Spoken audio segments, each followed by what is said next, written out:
In eukaryotes.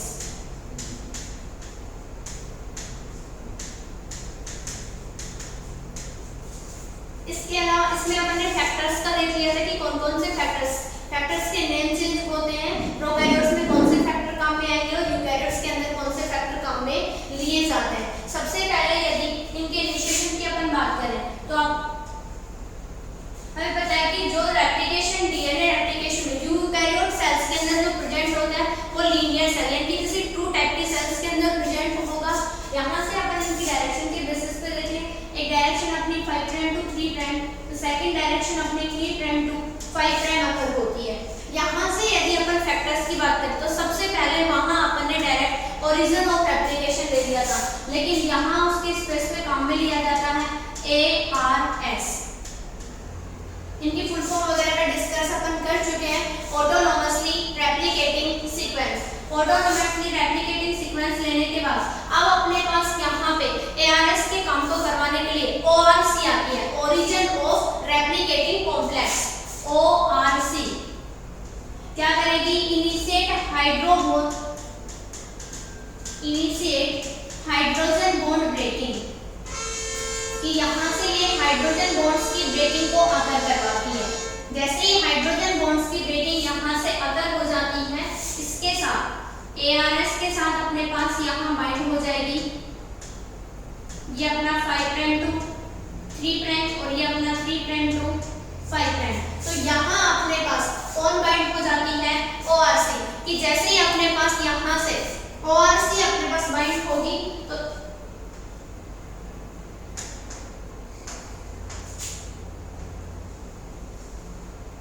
ये अपने पास bind हो जाती है ORC।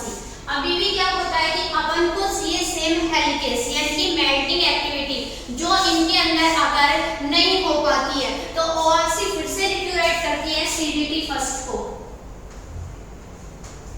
ORC रिट्यूराइट CDT first factor, तो CDT फर्स्ट को यहाँ से रिट्यूराइट करने के बाद इस ORC की वजह से अपने पास यहाँ पे CDT फर्स्ट रिट्यूराइट होता है। तो CDT फर्स्ट को ये ऐसे रिट्यूराइट कर लेती है। आपको अलग फेज में बनाना है, ये फिर से CDT फर्स्ट को रिट्यूराइट। अब जो CDT फर्स्ट है अपने पास ये रिट्यूराइट करता है MCM को और खुद डायरेक्ट डिसोसिएट हो जाता है, यानी कि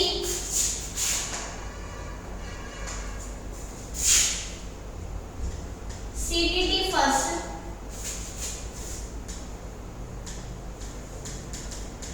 रिट्यूराइट the MCM and get dissociate।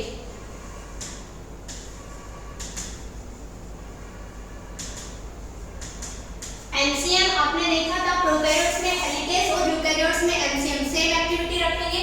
तो यहाँ से जब अपन यहाँ से गेट डिसोसिएट CDT फर्स्ट को करेंगे तो ऑफिशियली यहाँ पे ORC भी यहाँ से क्या हो जाता है, गेट डिसोसिएट। और अपने पास सिंपल फॉर्म में यानी कि अपने पास ये अपना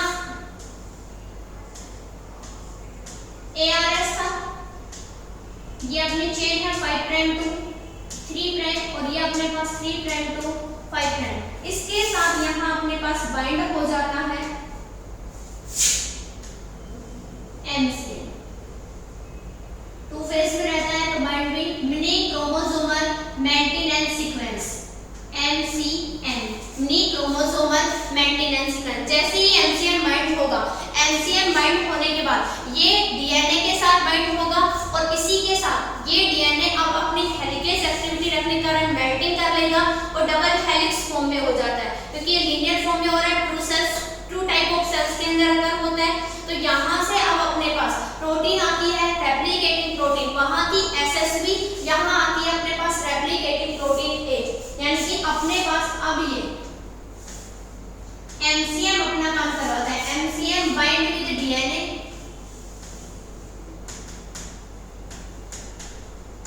और साथ में इसी के आती है अपने पास MCM के साथ में ही यहाँ पे आती है रेप्लिकेटिंग प्रोटीन A। वो क्या होगी, bind with SSDNA, single strand DNA के साथ बाइंड हो जाती है।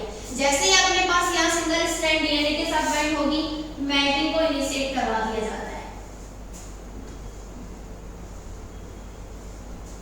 ये अपनी चेन 5 प्राइम टू 3 प्राइम अगर होगी, यहाँ 3 प्राइम टू 5 प्राइम। अब सबसे इंपॉर्टेंट यहाँ आता है कि अपने पास वहां जो हेलिकेज था वो सिंपल फॉर्म में था, लेकिन यहाँ जो एमसीएम होगा वो हमेशा हेक्सागोनल फॉर्म के अंदर अकर होगा।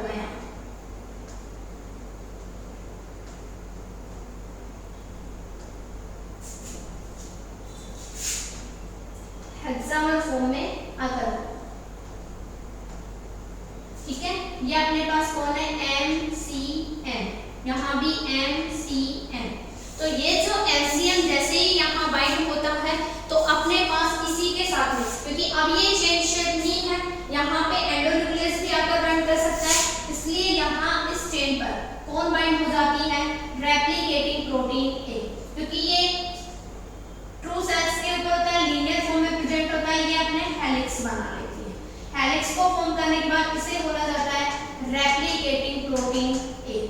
सिंगल स्ट्रैंड डीएनए के साथ में यहाँ से बाइंड हो जाती है।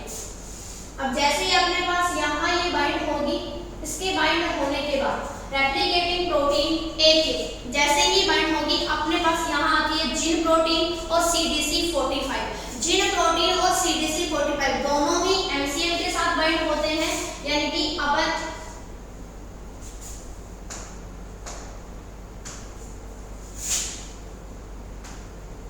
जिन प्रोटीन एंड CDC45 दोनों ही फैक्टर्स और प्रोटीन्स के नेम है। तो अपने पास यहाँ पे ये तो बाइंड हो जाती है, जिन प्रोटीन स्टेबिलिटी प्रोवाइड करवाने का काम करती है, और ये अपने पास यहाँ आप हेलिक्स फॉर्म में इसको तो लेफ्ट राइट कैसे भी ले सकते हो, क्योंकि ये केवल फैक्टरिंग को स्टेबिलिटी के लिए यहाँ पे है। इसके बाद यहाँ से इसको गेट डिसोसिएट कर दिया जाता है। तो ये अपने पास जिन प्रोटीन और CDC45 बाइंड हो जाते हैं। तो CDC45 जो है, इसी के पास कैपेसिटी है यूक्यूराइट करने की डीएनए पॉलीमरेज अल्फा, यानी कि अपने पास CDC45 फिर से फंक्शन करेगा recruit the DNA polymerase alpha, DNA polymerase alpha. अब हम जानते हैं कि डीएनए पॉलीमरेज जो अल्फा है वो प्राइमर सिंथेसिस को अगर करता है, यानी कि अपनी डबल स्ट्रैंडेड डीएनए चेन के ऊपर डीएनए आईडीएनए और प्राइमर का सिंथेसिस करेगा। जैसे ही अपने पास डीएनए आईडीएनए और प्राइमर्स का सिंथेसिस हो जाएगा अपनी हेलिक्स फॉर्म में, यहाँ डीएनए पॉलीमरेज, वहां देखो पॉलीमरेज थर्ड को चारों ओर बाइंड किया गया था, यहाँ अपन CDC45 रिक्यूराइट कर रहा है, तो CDC45 के साथ में अपन यहाँ पे किसको बाइंड करवा देते हैं, डीएनए पॉलीमरेज अल्फा को। यानी कि अपने पास ये यहाँ पे भी और यहाँ पे भी कौन बाइंड हो जाता है, डीएनए पॉलीमरेज अल्फा। जैसे ही डीएनए पॉलीमरेज अल्फा इस चेन में बाइंड होगा, synthesis the RNA primer as well as iDNA, यानी कि DNA polymerase alpha synthesis the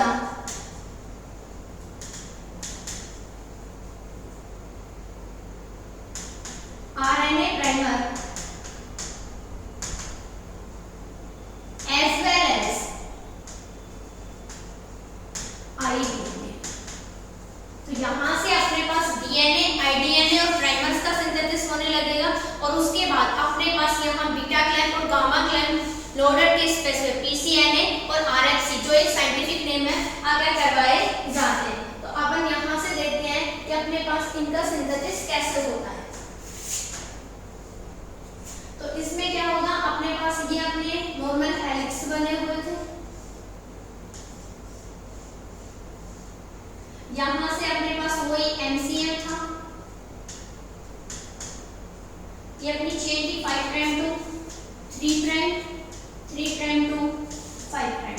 इसकी बॉन्डिंग भी वही कंप्लीट रहेगी। यहाँ पे इनकी ब्रेकिंग को डायरेक्टली अटैक ना करवाने के कारण इनकी डायरेक्शन एक दूसरे के अपोजिट यहाँ डिवाइडेशन करवा दिया जाता है इसका। अब ये चेन यहाँ 5 प्राइम है तो यहाँ 3 प्राइम पर अगर होगी, फिर स्टार्ट होगी 5 प्राइम टू 3 प्राइम, यानी कि ये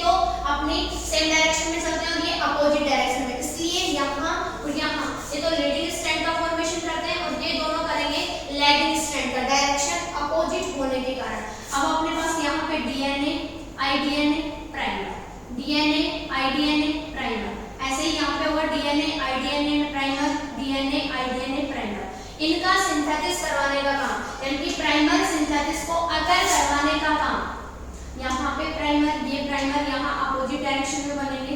प्राइमर के सिंथेसिस को अकर करवाने की कंप्लीट कैपेसिटी यहाँ रखता है अपने पास आईडीएनए की फॉर्म में डीएनए पॉलीमरेज अल्फा। अब डीएनए पॉलीमरेज अल्फा जैसे ही यहाँ होगा, अब आईडीएनए जहाँ प्राइमर का सिंथेसिस होता है वहाँ 3 प्राइम ओएस होता है, पता है आपको 5 प्राइम पर फॉस्फेट ग्रुप होता है और 3 प्राइम पर ओएस। दो मॉलिक्यूल के जैसे ही बॉन्डिंग होती है कि आपस में फॉस्फोडाइएस्टर बॉन्ड और हाइड्रोजन मॉलिक्यूल को वहां से गैर डिसोसिएट कर दिया जाता है। तो अपने पास जो यहाँ फॉस्फोडाइएस्टर बॉन्ड को मेंटेन करवाया जाएगा। अब अपने पास यहाँ आते हैं दो फैक्टर पीसीएनए और साथ में आती है अपनी आरएफसी।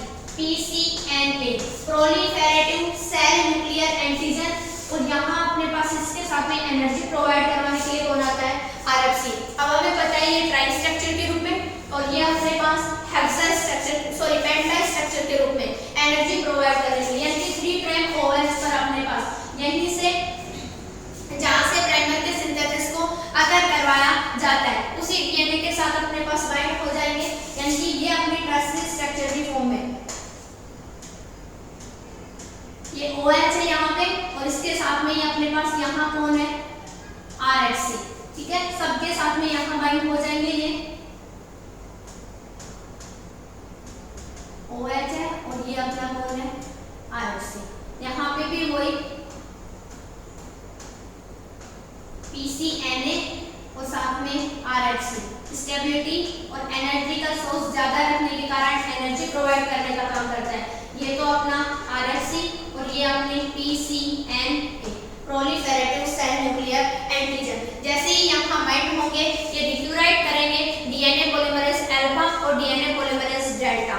डेल्टा से लिया डेल्टा तो लीडिंग स्ट्रैंड का फॉर्मेशन होगा, एप्सिलॉन एवर्ड आ रहा है तो लैगिंग स्ट्रैंड पर इनका फॉर्मेशन होगा, यानी कि ये दोनों लैगिंग स्ट्रैंड बनाएंगे। तो यहाँ तो बाइंड होता है डेल्टा और यहाँ बाइंड हो जाता है एप्सिलॉन। अब हमें पता है एप्सिलॉन का कोई रोल नहीं होगा क्योंकि वो लीडिंग स्ट्रैंड का फॉर्मेशन करता है और यहाँ डेल्टा है और डेल्टा किसका फॉर्मेशन कर लेगा? यहाँ से लैगिंग स्ट्रैंड का। इसके बाद रिक्यूराइट किया जाता है इनके द्वारा CDC45 को। CDC45 को रिक्यूराइट ओनली इसी स्पेस पर किया जाएगा, यानी कि CDC45 ओनली यहाँ रिक्यूराइट करवाया जाता है। यहाँ डेल्टा है, डेल्टा के साथ में देखो ये अपना MCM था हेक्सा स्ट्रक्चर के रूप में, तो यहाँ अपने पास कौन आता है? CDC45। ये भी सेम ऐसे रहेगा, ये अपना MCM था, ये डेल्टा था, तो यहाँ कौन आएगा? CDC45। फिर से रीजन बता रही हूँ, ये दोनों लीडिंग स्ट्रैंड का फॉर्मेशन करते हैं। अपोजिट फॉर्म होगा लीडिंग, डे आ रहा है इसलिए यहाँ पे एप्सिलॉन, यहाँ लैगिंग, ए आ रहा है इसलिए यहाँ पे लीडिंग स्ट्रैंड डेल्टा का फॉर्मेशन होगा। आपस में CDC45 द्वारा यहाँ बाइंड हो जाते हैं और लास्ट में अपने पास वही देखो सेम रहेगा, यहाँ अपने पास कौन रहती है? जिन प्रोटीन, इसको स्टेबिलिटी प्रोवाइड करवाने के लिए, और RFC को यहाँ फिर गैर डिसोसिएट करवा दिया जाएगा। जैसे ही CDC45 को बाइंड करवाएंगे यहाँ से अपन बाहर कर देंगे किसको? RFC को। क्यों किया? क्योंकि अब इसे PCNA को कोई एनर्जी सोर्स की नेसेसिटीज यहाँ पे नहीं होगी। अब जैसे ही अपने पास CDC45 और डेल्टा यहाँ बाइंड होंगे, अपने पास एक चेन पे DNA आईडीएनए प्राइमर और एक चेन पे अपने पास DNA प्राइमर के साथ ऐसे अपना लीनियर फॉर्म में डबल स्ट्रैंडेड DNA बनके फॉर्म हो जाता है। तो अपन यदि बात करें इसमें नेक्स्ट, यहाँ जिन प्रोटीन हो गई, इन दोनों के साथ यहाँ सिंथेसिस हो गया, तो कहने का मतलब है अपना लास्ट डायग्राम यहाँ से फॉर्म होता है कि ये अपना डबल स्ट्रैंडेड DNA है। बाकी सारी चीजें यहाँ सेम रहेंगी, अपने यहाँ से डायरेक्शन का डिवाइडेशन कर लिया, DNA आईडीएनए और प्राइमर। उसके बाद क्या होता है कि यहाँ अपने पास डेल्टा बाइंड हो जाता है, इस डेल्टा के साथ CDC45 बाइंड हो जाता है और यहाँ अपने पास होता है MCM हेक्सामर स्ट्रक्चर की फॉर्म में। तो देखो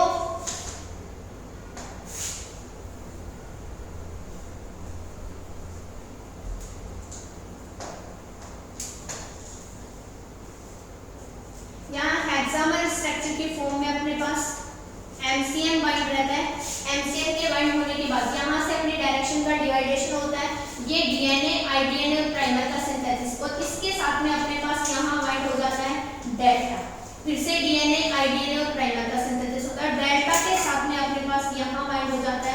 CDC45। क्यों हुआ? क्योंकि यही डेल्टा का सिंथेसिस इस वजह से होता है क्योंकि यहाँ डायरेक्शन अपोजिट होती है। किसकी? MCM जो हेलिकेज एक्टिविटी के रूप में काम करता है, और अपने पास DNA पॉलीमरेज जो यहाँ से अटैक करवाया जाता है। दोनों की डायरेक्शन यदि सेम होगी तो लीडिंग स्ट्रैंड का फॉर्मेशन होगा, और डायरेक्शन यदि अपोजिट होगी तो लैगिंग स्ट्रैंड का फॉर्मेशन होगा। अब हमें नेसेसरी लैगिंग स्ट्रैंड की है क्योंकि यहीं से ओकाजाकी फ्रैगमेंट्स का फॉर्मेशन होता है, और ट्रू टाइप्स में सेल्स को लीनियर फॉर्म में अगर करवाया जाता है। ऐसा ही सेम यहाँ होगा अपने पास, वही हेक्सामर फॉर्म में अपने पास यहाँ MCM होगा। MCM रिप्यूराइट करेगा यहाँ से CDC45 को, और वो अब इधर से लेंगे DNA IDNA प्राइमर, उसके बाद फिर से डेल्टा DNA IDNA और प्राइमर, और ये इनके साथ अपनी प्रॉपर बाइंडिंग को शो कर लेते हैं। तो ये दोनों मिलके अपने किसको बना लेते हैं? लैगिंग स्ट्रैंड को। और यहाँ से सिंपली जैसे एप्सिलॉन था वैसे के वैसे, और यहाँ भी एप्सिलॉन जैसे था एज वेल एज रह जाता है। तो अपने पास क्या फॉर्म हो जाता है कि अपने पास एक डबल स्ट्रैंडेड DNA की फॉर्म में ये चेन अपनी 5 प्राइम टू 3 प्राइम, और ये अपनी 3 प्राइम टू 5 प्राइम। यहाँ से अपने पास लीडिंग स्ट्रैंड बन गई, इसलिए DNA और प्राइमर। यहाँ से डायरेक्शन का चेंजेज हुआ, यहाँ अपने पास DNA साथ में IDNA,